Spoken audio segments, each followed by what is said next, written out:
you knowing him coming through the Arsenal system, now scoring what could be 20 plus goals in a season, what kind of player should our fan base be expecting to, what kind of quality should he be adding to our national team?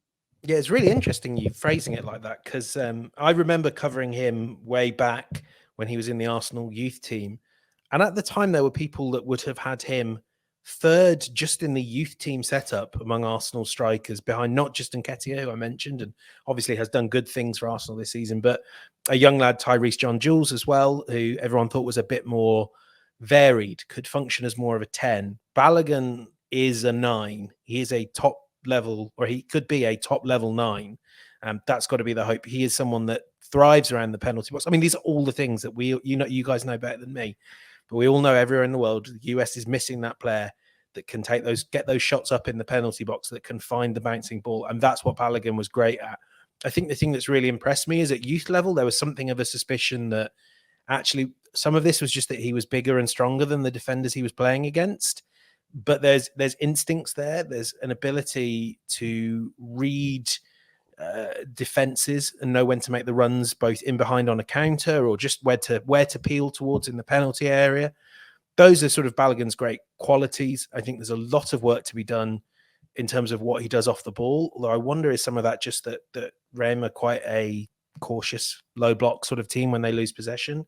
His link play is certainly better than it was when I saw him as a youngster, but work to be done there. But some of those things you kind of think that matters much more for the next club that might buy him than it does for the USMNT, who frankly needs someone that's good at kicking footballs in the net. And I think I probably first saw him at the age of 16, and you knew then he was always going to be pretty good at kicking footballs in the net. So I look forward to the day when Dominic Calvert-Lewin is leading the line for England, so that you guys continue to suffer, because I don't think he's going to be the savior for you in any stretch of the imagination. Okay, now we've talked about how it feels like Balogun is unnecessary goods, sloppy seconds for England right now. They don't need him. Kind of getting the same vibes about his future at the club level with Arsenal. Obviously, he's with Jesus and Nketiah. Got Martinelli and Saka that I know they're not like for like, but a lot and scoring a lot of goals and potentially crowding the space that he would occupy. Where do you think his future lies at the club level? Will he stay in France for another season, or do you think he's going to make a move somewhere else? Whatever happens, it will. The expectation is it will be a permanent move. He's got 2 years left on his contract. He doesn't really want to renew. He doesn't really want to go on loan. And Arsenal are looking at this quite rightly as, as you said, Jimmy, they've got Jesus. They will be looking to strengthen their attack. And this is a good time to sell. It's a good time to get money. I mean, we're talking about 35 million. It's the sort of thing that we expect them to ask for. They might get less. Leipzig is the obvious one. He's a good fit for them stylistically. They will probably have Champions League football. They're about to lose Nkunku, and they are interested. They're also looking at Jonathan David as well. So I don't know what it is. But they're just like North American strikers, which is good to know. Marseille are another. For me, Europe might be more logical. I mean, from what I've heard, though, pretty much every Premier League team outside the big 6 or 7 have kind of had scouts keeping an eye on him. So there will be a lot of options open. And I think from Arsenal's perspective, what they want is a couple of teams to come in so they can start a bit of a bidding war. If he wanted to stay and be a squad member, I don't particularly think Arsenal would have a problem with that. But everyone is kind of totally understands that this is a great time. This is Balogun's moment, isn't it? This is why he's picked the US. He needs that regular starting football at club level and at international level that he wouldn't have got with Kane ahead of him or Osimhen ahead of him. If I was, certainly expect him to move. At the moment, Leipzig seems the most likely, and so many good young US talents in the German league. I'm sure you guys think that would make quite a lot of sense. Would to me. Do you think he's a top, say 4, 6 in like obviously I don't think he steps in Leipzig, top 4, yes, 6 definitely in Leipzig. Just that's what I'm thinking. Like beyond the Premier League, outside of that, do you think he's a top tier, like step in and start type of quality right now, or is he still a little bit unproven after one big season? Because we're obsessed with potential here in the US, We and love we go it. nuts We love when it. somebody We love does overhyping anything. all of our players. Yeah, It's we like are. the We are challenge, isn't it? we are the reason for any downfall because we set the bar way too high. But like, do you see him being able to step into a Leipzig and be a 15 to 20 a year and move on from there? Next to Or Timo Werner? yeah. Yeah, I think he No, could. please not the next Timo Werner. Like, no, I'm saying next to, not the oh, next. No. Oh, okay. Well, I mean, that Sorry. could be perfect for him because he can finish all the chances that Werner misses, all the The rebounds. follow-ups. Yeah. I think if he chooses the right club, there is a really good chance of him becoming a top 20 striker in the world. I wouldn't want to get carried away. I mean, top 20 striker in the world is really decent to have, and that's by 2026.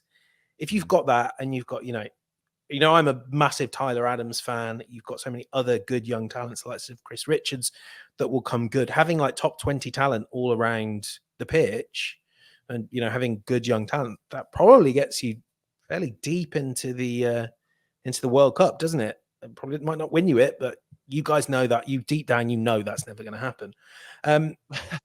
Yeah, I think he is, he would be a good striker in a top 4 European league. I don't think he will probably quite develop into the sort that Arsenal wish they hadn't sold, that Man City, Man United are pounding on the door and offering 120 million for.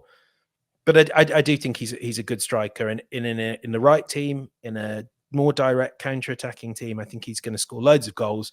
And if the alternatives were Jesus Ferreira, Josh Sargent, I would be getting as excited as you guys are. Okay, so just to kind of take what you were saying there, Benge, about him not turning into it. I think they were saying the same thing about Mo Salah when he was at Chelsea, Kevin De Bruyne when he was at Chelsea. So there's plenty of room for Balogun to prove you wrong, and I hope that he does. Now, let's pivot really quick, and we appreciate your time before we let you go. Talk to us about Patrick Vieira. Obviously, got let go by Crystal Palace. Do you think, and he has experience in MLS with NYCFC, and he has a clear identity of how he likes to play, and obviously well-respected for a number of reasons. Do you think, given what you saw from him, do you think he'd be a good fit for us as a national team manager? Because he's in the mix, from what I understand. Is he? I think he'd be brilliant.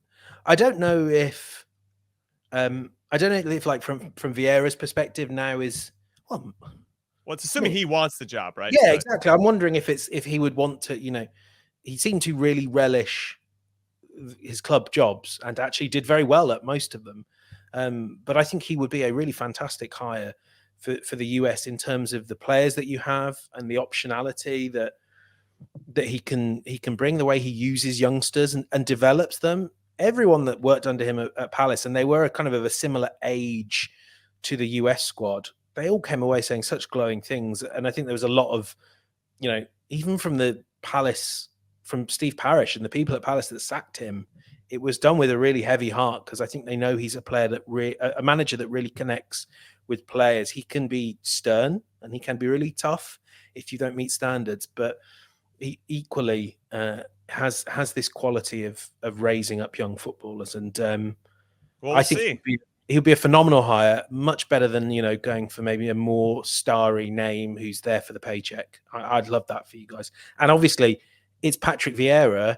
I might actually have to wish the USMNT well if he's in charge.